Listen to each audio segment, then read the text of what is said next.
According to the Federal Reserve, if you have at least $400 saved for an unexpected emergency, you are already better off financially than 1/3 of Americans. It is well understood that most people do a poor job of managing their finances, and there appear to be very few people who are financially responsible. Having a good relationship with money does not always imply being extremely wealthy or earning a high income. This simply means that you make sensible choices, don't make unwise decisions regularly, and are content with your income and expenses. Hey there! Welcome to Usable Wisdom, where we will be showing you the latest tips and tricks in the financial space, as well as business and entrepreneurship. If you want success in your life and business, then you came to the right channel. Because we will be uploading more videos like this, make sure to hit that subscribe button for more life-changing content. And now, here's why most people are poor and how not to be one of them. They don't have clear financial goals. Financial goals serve as the foundation for all financial decisions you'll make. How are you going to increase your income, pay off your debts, or work less if you don't have a plan? When you set financial goals, you'll create a destination for your future, which allows you to make decisions that will help you achieve them. For instance, becoming debt-free in the next 3 years is a clear and precise goal that you can use to implement a plan to help you get there. Do you want to more than double your earnings this year or next? What are some things you can start doing right now to help you realize it? If you would not want to be broke, the first thing you should do is set a goal for where you want to be financially and when you want to be there. Whether you want to save $10,000, pay cash for a new car, or purchase a home, all of these objectives have a clear finish line. They don't prepare for emergencies. Because 1/3 of people do not have $400 to cover an emergency situation, this can be a significant issue. Unexpected expenses are common, and $400 isn't essentially a large sum of money when it comes to this kind of thing. According to AAA, the average cost of repair for a car is between $500 and $600. You're setting yourself up for a catastrophic event if you don't figure out how to prepare for financial emergencies. What happens if you lose your job? What if you require dental care? If you are not prepared for a typical $400 unforeseen expense, you will be forced to fund it in other ways, such as incurring credit card debt. Then it will be difficult not only to save for an emergency fund, but also to pay off debt when you are being charged excessively high interest rates. They don't budget. People who do not live on a budget are one of the primary reasons they are broke. And according to the US Bank, only about 41% of Americans follow a budget. The issue is that it's practically impossible to know how much money you spend on different categories if you don't track your income and expenses. If you've ever been paid, made a few purchases, and then found yourself wondering where all the money went, you'll understand why this is so crucial. Budgeting may entail a negative connotation, in part because the idea of putting all of your income and expenses on a worksheet can be unsettling. However, doing so can be a vital technique, particularly for those attempting to gain oversight of their finances. They don't think about the future. Among the most common reasons for people's poor financial situations is that they want to splurge money and enjoy life now, rather than start saving until they're too old to enjoy their money. It's reasonable that people don't want to save every penny until they're in their 50s, 60s, or even 70s. It doesn't make sense to forego your youthful years to save for a presumably extravagant retirement. But even so, it is critical to play the proper balance between planning ahead of time and enjoying life in the present.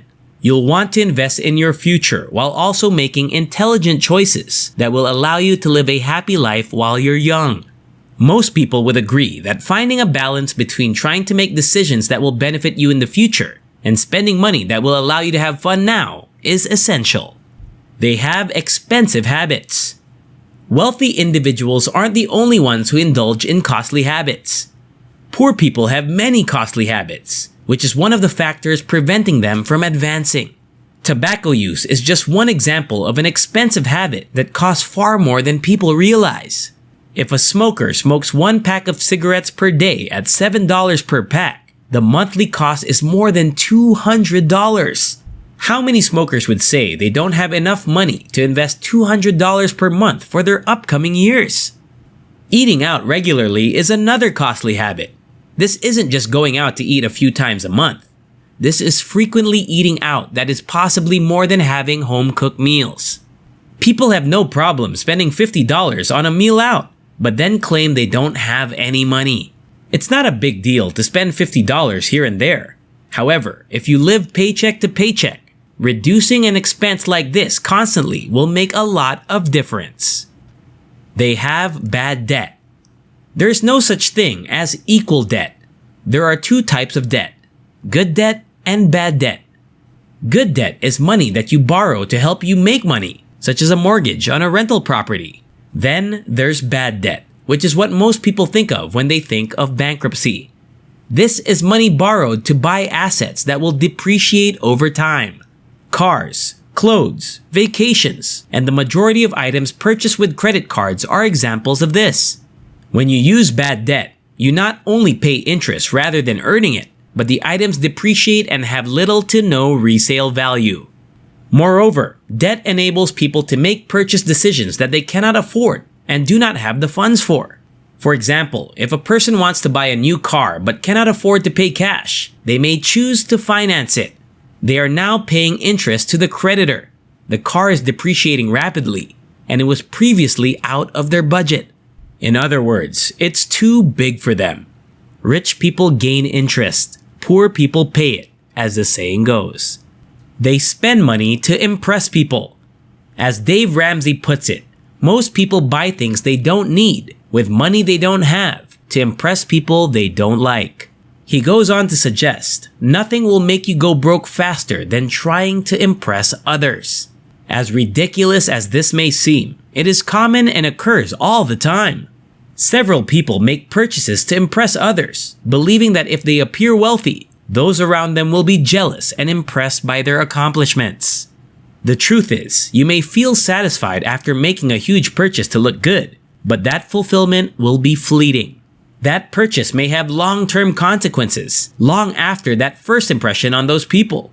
This is a losing battle, and the financial cost of achieving a misguided feeling of achievement is usually not worth it. They don't pay themselves first. Paying yourself first, in addition to making responsible spending decisions, is one of the simplest ways to improve your finances that most poor people do not practice. When attempting to get ahead, it is critical to recognize that saving money alone is nearly impossible to achieve. Over time, you must continuously put your money to work. Taking a portion of each paycheck and directing it to investments is a simple and painless way to invest on autopilot. You're less likely to lose money this way, and you don't have to make that choice to invest regularly. Unlike when that money is sitting in your account, burning a hole in your pocket, you'll feel richer than you are, and it could eventually be spent on a range of things, the majority of which you can't recall what they were. Once given the choice of whether or not to invest each week, you are far less likely to do so. The majority of people are bankrupt because they make poor financial decisions with their money, not just in a few places, but in most. There are certainly exceptions, but if you examine the behavior patterns of the typical broke person, you will discover that this is correct. The great news is that almost anyone can optimize their situation to the point where they are satisfied. Thank you for watching. Hopefully this has been an enlightening experience for you. To see more content like this, subscribe now and hit the notification bell so you'll be one of the first to see our latest uploads. See you in the next one!